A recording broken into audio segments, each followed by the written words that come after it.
देखिए बहुत ही बढ़िया क्वेश्चन है ये भी एक। सिद्ध कीजिए कि दो समरूप त्रिभुजों के क्षेत्रफलों का अनुपात उसकी संगत माध्यिकाओं के संगत अनुपात के वर्ग होता है।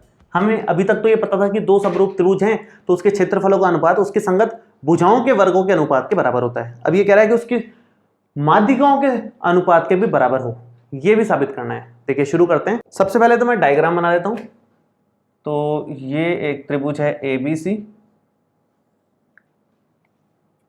और यहां एक त्रिभुज लेते हैं हम PQR।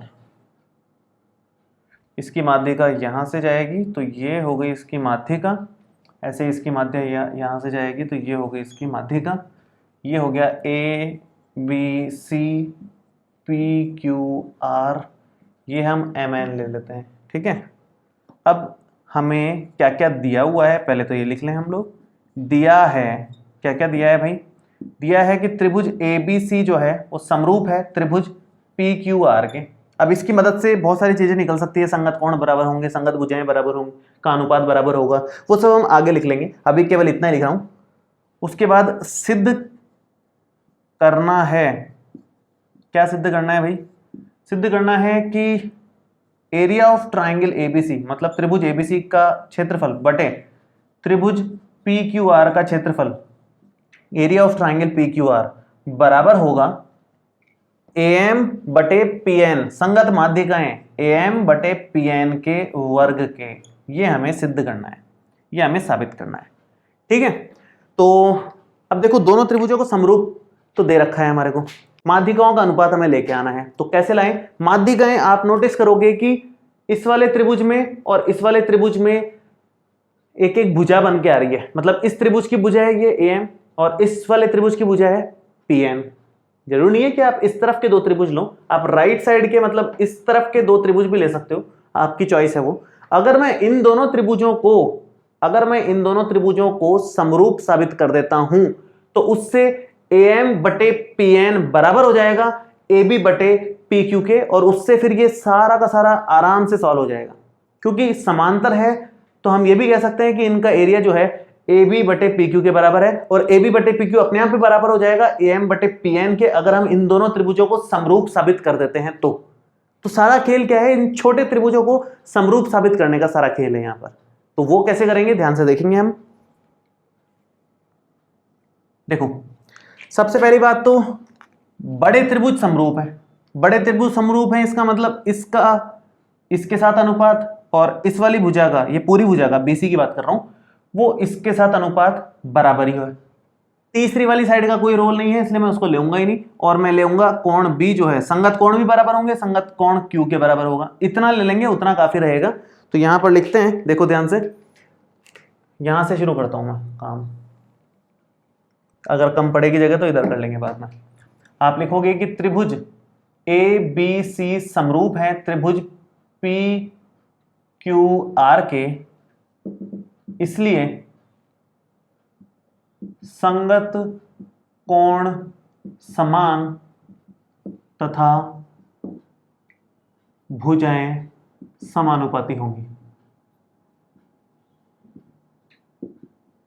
संगत लगा लेना है यहां, संगत भुजाएं समानुपाती होंगी। तो क्या लिखोगे आप? कोण B तो बराबर है कोण Q के, समीकरण नंबर 1। दूसरी बात AB बटे PQ बराबर होगा BC बटे QR के, BC बटे QR के, ये बराबर है, ठीक है। अब इस समीकरण की मदद से हम देखो कैसे आगे बढ़ सकते हैं। ये जो BC है वो एक्चुअल में BM का डबल है, क्योंकि M और N मध्य बिंदु है, क्योंकि AM और PN माध्यिकाएं हैं। तो AM और PN माध्यिकाएं हैं और ये मध्य बिंदु हो गए, इसका मतलब ये और ये बराबर हो गया। इसका मतलब ये BM जो है इस AC का क्या हो गया? आधा ही हो गया। AC का आधा करेंगे तो BM पहुंच जाएंगे, ऐसे ही QR का आधा करेंगे तो QN आ जाएगा। तो यहां पर आप ये लिख सकते हो कि BC बराबर हाफ ऑफ BM, यहां पर लिख सकते हो आप कि BC का मान लिख सकते हो हाफ ऑफ BM, और QR का मान लिख सकते हो हाफ ऑफ QN। क्यों लिख सकते हैं? क्योंकि M तथा एन, कारण यहां ब्रैकेट में लिखोगे एम तथा एन बीसी और क्यूआर के, बीसी व क्यूआर के मध्य बिंदु हैं, मध्य बिंदु हैं, इसलिए हम ऐसा लिख पा रहे हैं, ये कारण है। ठीक है, अब यहां पर इस तरफ क्या चल रहा था, इस तरफ ए बी बटे पी क्यू चल ही रहा था, तो आप ये आधे को आधे से काट लो, जो बचा वो अपने काम की चीज आई है।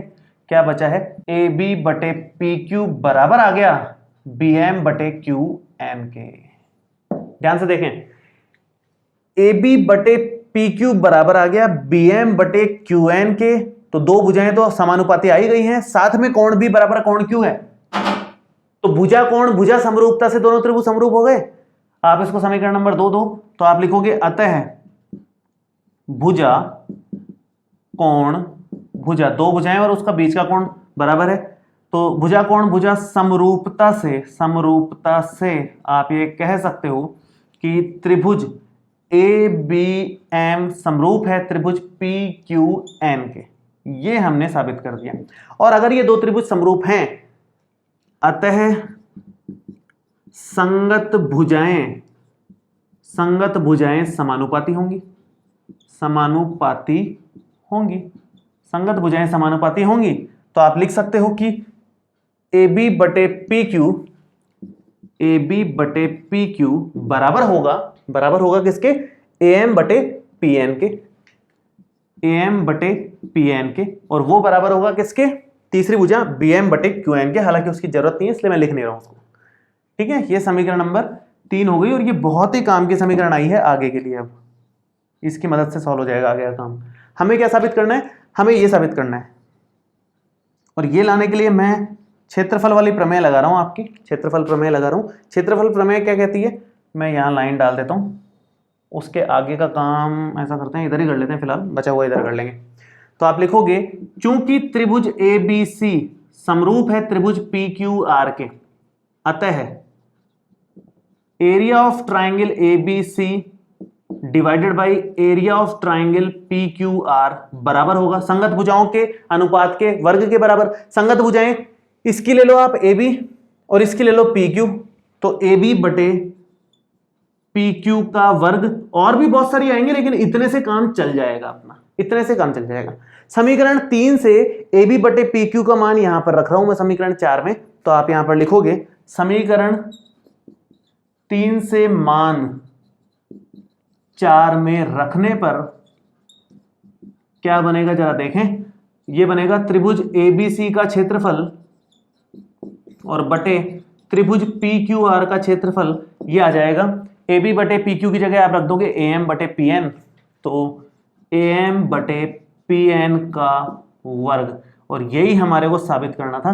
ये देखो आप, तो इस तरीके से हमने साबित कर दिया बहुत आसानी से, ज़्यादा कुछ मुश्किल काम नहीं किया, सिंपल से स्टेप्स हैं। आप लोग शांति से 2-3 बार रिवाइज करो, क्योंकि क्वेश्चंस इस तरह के हैं कि 1 सेकंड में नहीं आते हैं, प्रैक्टिस लिख के करोगे तो ही आप एग्जाम में लिख पाओगे, इसलिए लिख के इसकी 2-3 बार प्रैक्टिस जरूर करें।